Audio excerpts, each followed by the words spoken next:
What is happening, everybody? Jimmo here again with another fantastic video where we're going to be painting a fire hydrant for reasons I probably can't really explain. But you know, when somebody asks you, do you want to paint a fire hydrant, you just do it because you might never get the opportunity to spray a fire hydrant again. So that's what we're doing here today. So there they are, or there they were. After being sandblasted. So we sent them out, well, not so much we, the guy that's helping me out, you'll see he's holding the camera right now, but you know, he's been helping, he did all the prep work and everything, so I just came in and kind of scooped and stole the show with the paint because, you know, painting is all that anybody sees, so you get to be the hero if you're the painter. Nobody admires the prep work, just saying. But anyway, he sent it out, was sandblasted, and he primed it all, sanded it down, got it all ready, and this is where we're at. So it's going to be going, I know it sounds a little cliche, but it's going to be going fire hydrant or fire truck red. But first we're going to be putting on the silver because we're going to be doing a little bit of a design with it. We're going to have some stripes, well, not stripes, but sort of where the hydrant breaks in the middle and the top there.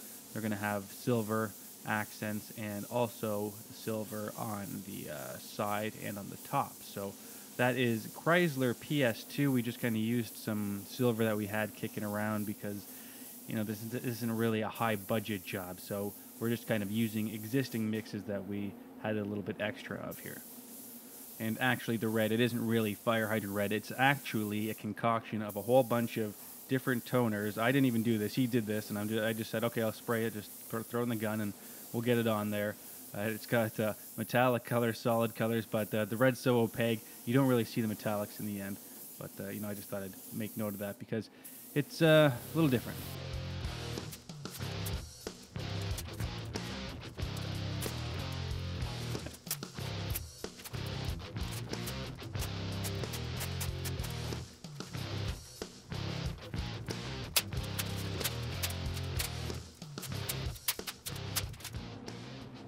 Alright, so we got this thing taped up. It's looking mighty fine there. It's outlined with the 3M fine line, that purple, it's like a vinyl tape. That's going to give us a nice clean edge because it's our fire hydrant and we want this thing to be looking crisp. So we, you know, spare no expense here except for the paint, obviously, because I already told you about that. And so here we are firing on our mystery red, which looks pretty fire hydrant-y. I like it. That's a good choice.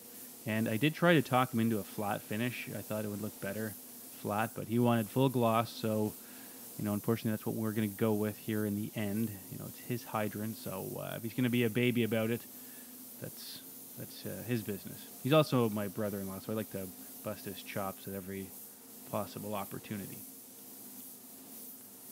So I end up putting on a few coats of red here. I try to go a little bit light near the tape lines because if you put it on too wet, it can creep underneath, especially with the water-based paint. It can get underneath that edge, and then you do not have a clean line any longer. So it's actually an interesting combination here. We have solvent underneath. The silver is solvent, and then the water is red. And I thought it was kind of a good idea because I think there's an advantage I didn't even know existed, which is, you know, if I need to remove anything from that silver after, if it did creep, I could just take some water-based cleaner and remove it, and the silver base coat would stay intact. So, you know, that I did actually kind of play around with that, and it did seem like it would work. So it might not be a terrible option when you're doing some sort of a two-tone.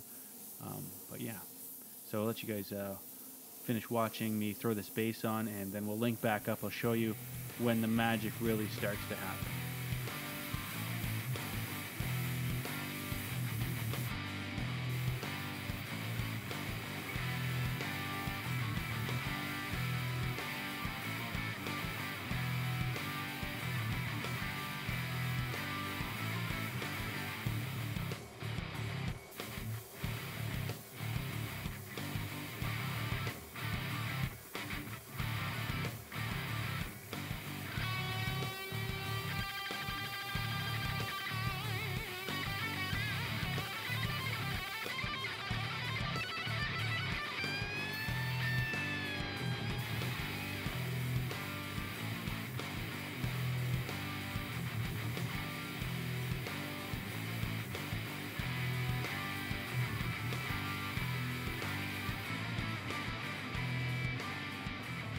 Okay, so I know you guys are thinking right now, how can this hydrant become any more awesome? And, you know, I'm going to show you that right now because we've got Picasso in-house here who is just a master with the brush.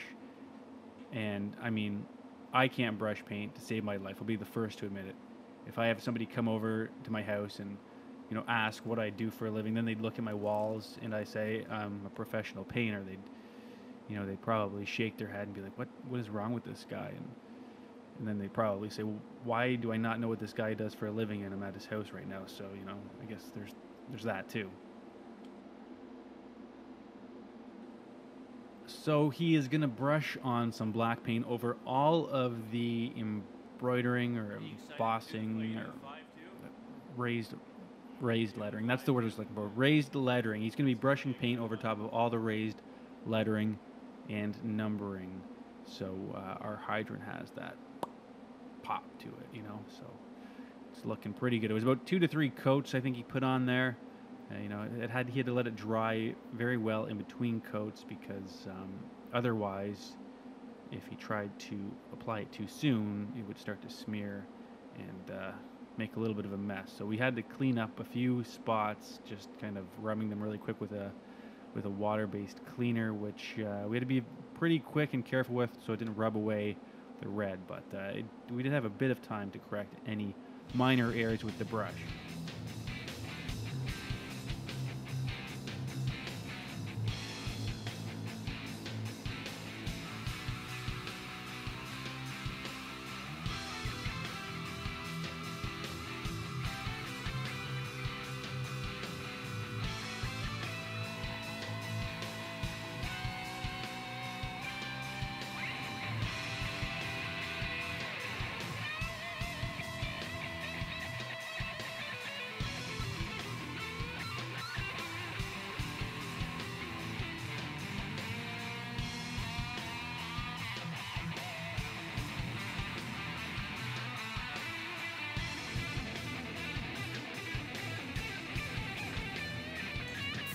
So all of our efforts now come down to this, locking it in with the clear. And look at it right now with that matte kind of look, which is what I was saying would have been better just to leave it like. I'm not really a fire hydrant specialist. I need to watch some more, I think, American Restoration with Rick because, you know, he seems to know something about everything. It doesn't matter what comes in, if it's a fire hydrant or, you know, a tank. He knows what an original should look like. So I need to brush up on my American Restoration. But anyway, I'm laying the shellac on there right now with my Iwata WS400, which I think I rave about in every video. So I'm just gonna leave it at that. Iwata WS400 Evo, greatest clear gun I've picked up so far. Just saying.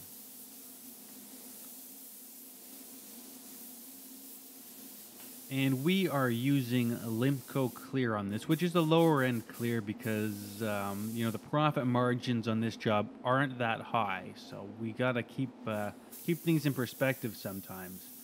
And, yeah, so it's a fairly quick drying clear. We used a fast hardener and all that because it's a small piece and we can get around it pretty quick.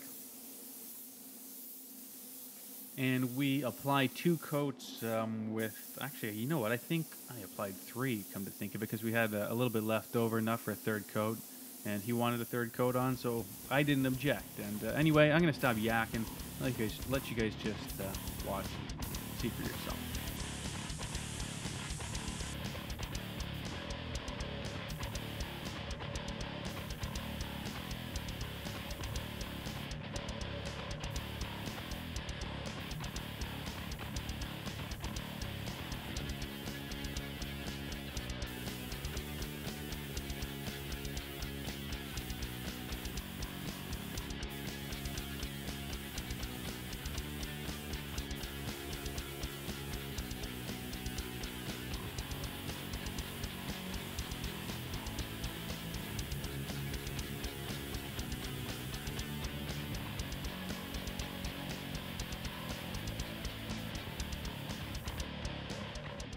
All right, somebody call a plumber because this is almost ready to be installed.